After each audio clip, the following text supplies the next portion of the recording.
Hello everybody, I thought I would give you a little once over of how I have this console set up for this particular event.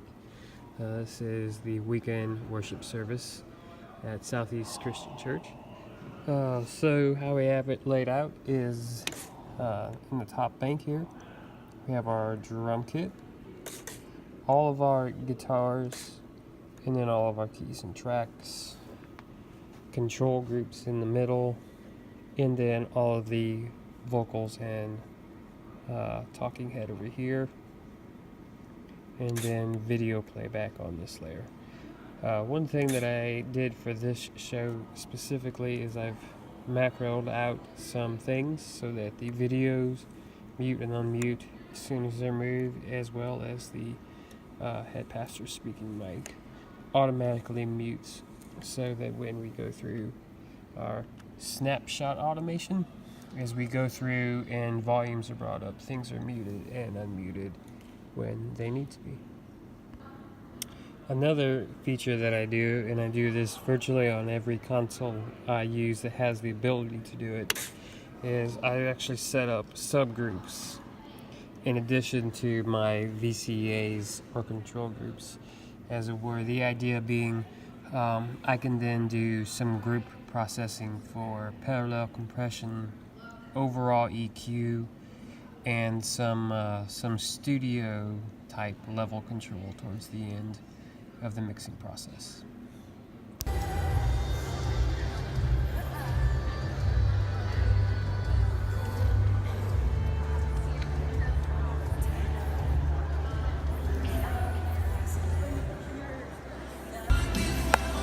Okay, so here I have all of my snapshots from rehearsal. Most of them are one per song. As we do this first service, we might add in a few more for transitional elements. Mostly I'm doing 3 or 4 second crossfades, and then selecting 1 or 2 channels to come up faster so that the transition seems like it's happening smoothly.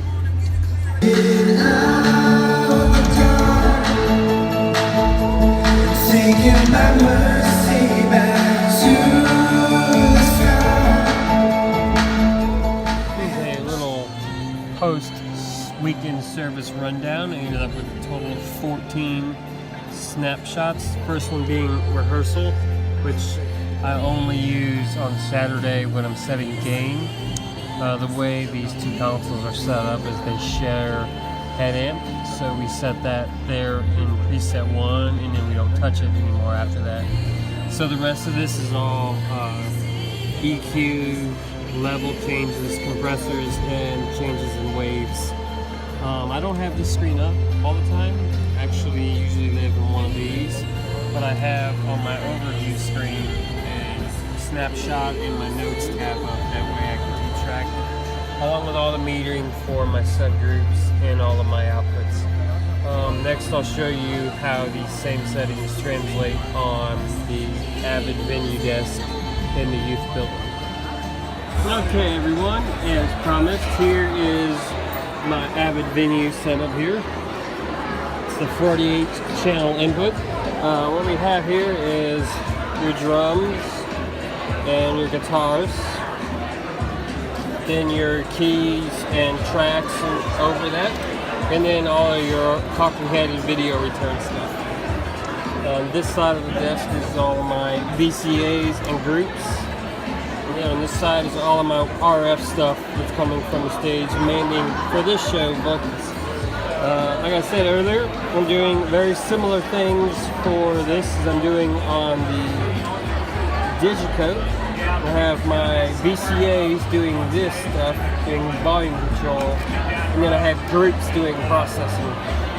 On this desk in particular, I'm busting the snare by itself so that I can give it some specific processing that I feel really bodes well for the snare drum in this room specifically.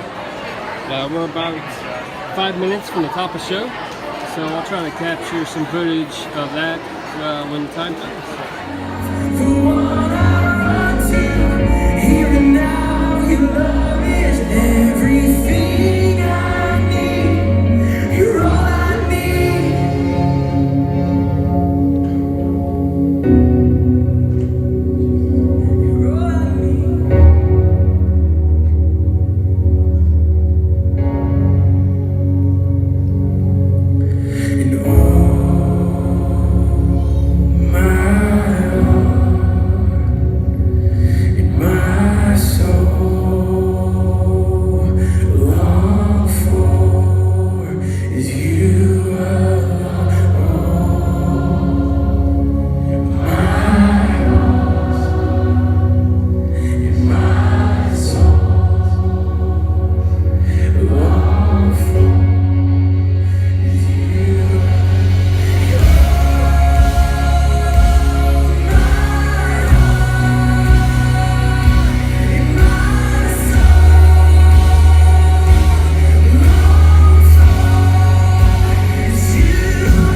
So the night is over and the room is clearing out. We had a great show. Everyone is really digging it, and the band crushed it.